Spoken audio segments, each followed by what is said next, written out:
सुभाषपा के राष्ट्रीय अध्यक्ष ओम प्रकाश राजभर जी हमारे साथ मौजूद हैं बातचीत के लिए। लगभग एक महीने के वक्त के बाद वो लखनऊ पहुंचे हैं और बिहार समेत कई राज्यों का दौरा किया, वहां पर रैलियां की, संगठन को मजबूत करने का काम किया। बात करते हैं उनसे। सर, बिहार में भी की आपने रैलियां, उसके बाद बस्ती, गोरखपुर और गाज़ीपुर, मऊ, बलिया, कहीं पे जो है आपने छोड़ा नहीं। पूर्वांचल कितना तैयार है, आप लोग कितना तैयार हैं 24 के चुनाव के लिए? देखिए, हम 24 घंटा चुनाव के लिए तैयार रहते हैं, क्योंकि जिनकी अनुमाई जिनके विषय में हम लड़ते हैं, आज़ादी के 76 साल में इनके विषय में कोई सोचा नहीं। नाम तो लिया, जैसे लेकर नाम नसीबों का, चूसा खून गरीबों का वही हाल है पिछड़ों का। नाम तो लिया जाता है पिछड़ों का, लेकिन पिछड़ों में रहने वाली जातियां ना तो रोजगार पाएंगी, ना नौकरी पाएंगी। अगर हम जातिवार की बात करें, मुसलमान को सिर्फ नफ़रत मिली, जुल्हा दुनिया अंसारी, साईं दर्जी फ़कीर, शेख सैयद पठान को सिर्फ नफ़रत मिली। नाई गोंड पाल प्रजापति, बिंद केवट मल्ला, बंजारा बहलिया, खंघार आरा करके बंसी, इनको क्या मिला? निषाद बिंद केवट मल्ला को क्या मिला? सत्ता दिलाना, जिसको सत्ता ये लोग दिलाए, उन लोगों की तरफ से इनको लात खाने को मिला। चाहे वो कांग्रेस की सरकार रही हो, चाहे बसपा की सरकार रही हो, चाहे सपा की सरकार, इनको सिर्फ यूज एंड थ्रो वाली। तो हम लोग इनके बीच में बराबर हम लोग घूमते रहते हैं, इनको एहसास कराते रहते हैं कि अपने हक के लिए लड़ो। कहीं भी कोई नेता हो तो वो अपने नेतृत्व से इस बात को कहे कि आज उत्तर प्रदेश में एक भी बंजारा एमएलए क्यों नहीं? आज बंजारा का बेटा पुलिस की भर्ती में क्यों नहीं हो पाता है? Graduate, post graduate, LLM, PhD, M Com, B Com करके बंजारा घूम रहा है। जिस तरह नाई गोंड पाल प्रजापति, राजभर चौहान, आरा करके बंसी, बंजारा बहलिया घूम रहा है, उसी तरह बंजारा भी घूम रहा है। फिर इनका वोट तो लेते हैं। अगर हम बात करें इटावा लोकसभा, 80,000 बंजारा वोट है। चुनाव आता है तो बंजारा याद आता है, चुनाव बीत गया तो बंजारा खत्म। तो कम से कम कुछ तो हिस्सा मिले। तो हम लोग सभी जातियों को, जो वंचित हैं, शोषित हैं, चाहे वो सामान्य वर्ग हो, चाहे पिछड़ा हो, चाहे वो अनुसूचित जाति हो, जनजाति हो, सभी समाज के लोगों को, जो वंचित लोग हैं, शोषित है, उनके बीच में हम लोग जगह करके हम लोग अपने साथ जोड़ने की कवायद करते हैं। जिसका झांकी आपने बिहार को देखा कि सीवान, आरा, छपरा, भभुआ, कैमूर, बक्सर, पश्चिमी चंपारण, पूर्वी चंपारण, बेतिया, नवादा, नालंदा, पटना, मधेपुरा, कटिहार, औरंगाबाद, अररिया, तमाम वहाँ 38 ज़िले हैं। 29 ज़िले में मैंने घूमा, और जो हाल यूपी का है वही हाल बिहार में।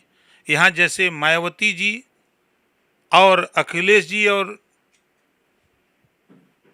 समाजवादी पार्टी ने जो किया, वही हाल वहाँ नीतीश जी और लालू जी, वही सेम टू सेम वहाँ भी वही हाल है। आज तक एक भी रजवार, राजवंशी, पाल, प्रजापति, राजभर भर एक भी एमएलए 76 साल में नहीं हो पाया।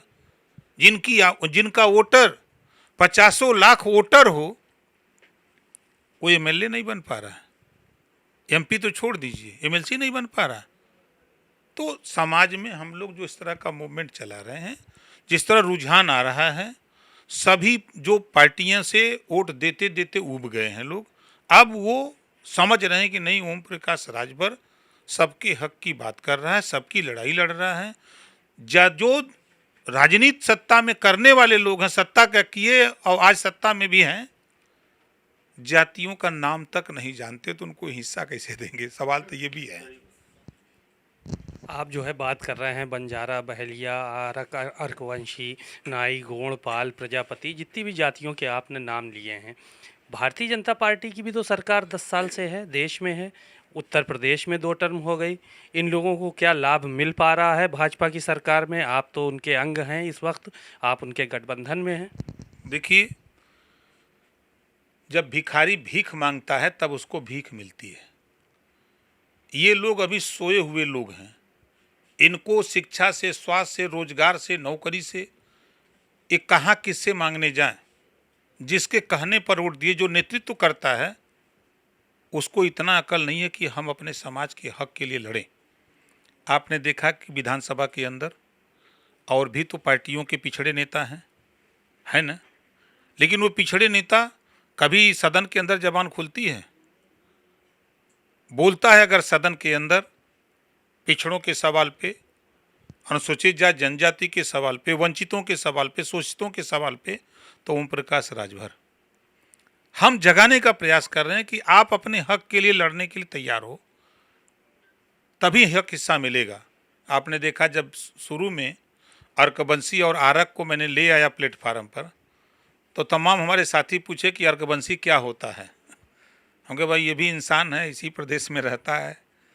आज भारतीय जनता पार्टी ने अर्कबंसी को एमएलए बना करके यहीं संडीला से ले आए। ठीक है, मैं नहीं बना, लेकिन हमने जगाया उसको कि जागो। उसी तरह हम बंजारा समाज को भी, और तमाम जातियां हैं, बारी हो, बियार हो, रजवार हो, रजवंशी हो, हम सबको जगा रहे हैं कि आपको जो नहीं जानता आप उठो अपने हक के लिए।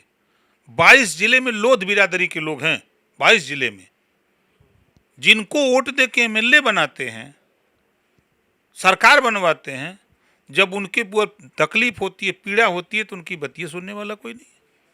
उनसे हम यही कहते हैं कि आप अपने हक के लिए तो लड़ो, पहले तो खुद एहसास करो कि हमारा अधिकार क्या है। विपक्ष के जो लोग हैं वो तो जातिगत जनगणना की बात कर रहे हैं, अपने हक अधिकार हुकूक की बात कर रहे हैं, और ये कह रहे हैं कि जातिगत जनगणना होगी तो सभी वर्गों को, सभी जो जातियां हैं उनको न्याय मिलेगा, उनको उनके हिसाब से हक अधिकार मिलेगा।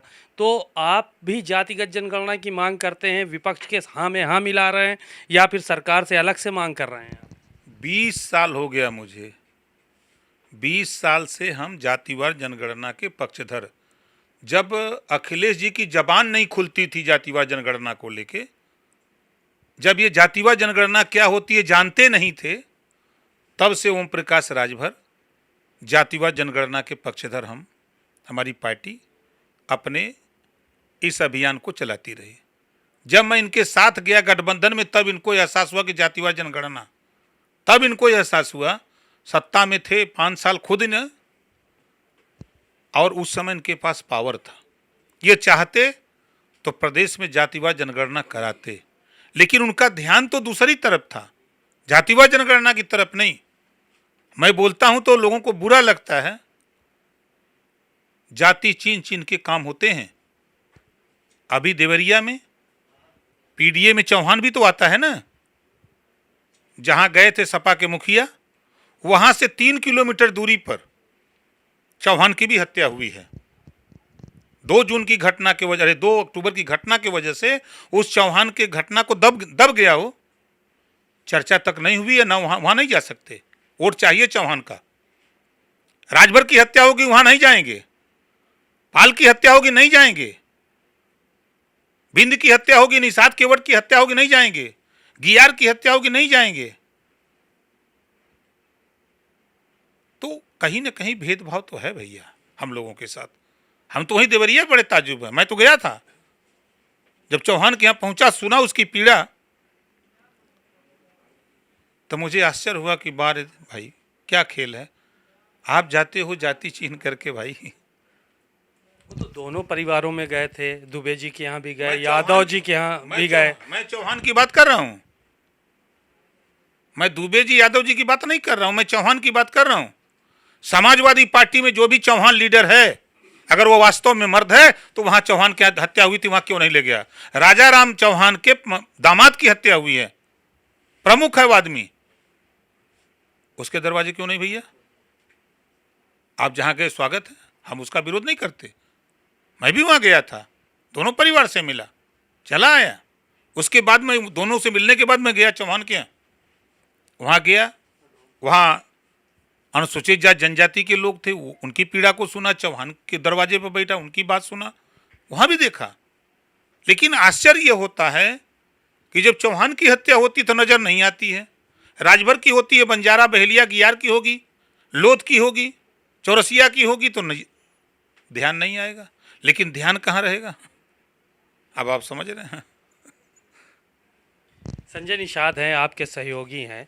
जो आप बात कर रहे हैं वो एक पर्दाफाश रैली निकाल रहे हैं और कह रहे हैं कि जो हमारा समाज है, बिंद, केवट, मल्लाह, माझी, मझवार, तोर, तुरैया, जितनी भी जातियां हैं, इनको आरक्षण नहीं मिल रहा है, इनको पिछड़ों में रखा गया, इनको SC ST में आना चाहिए।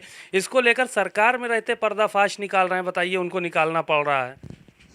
नहीं, आपको भी पता नहीं है।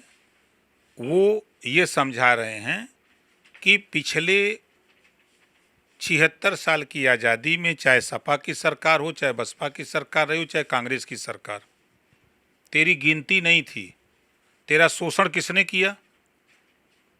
तुझे अनुसूचित जनजाति से निकाल करके पिछड़ी में किसने किया?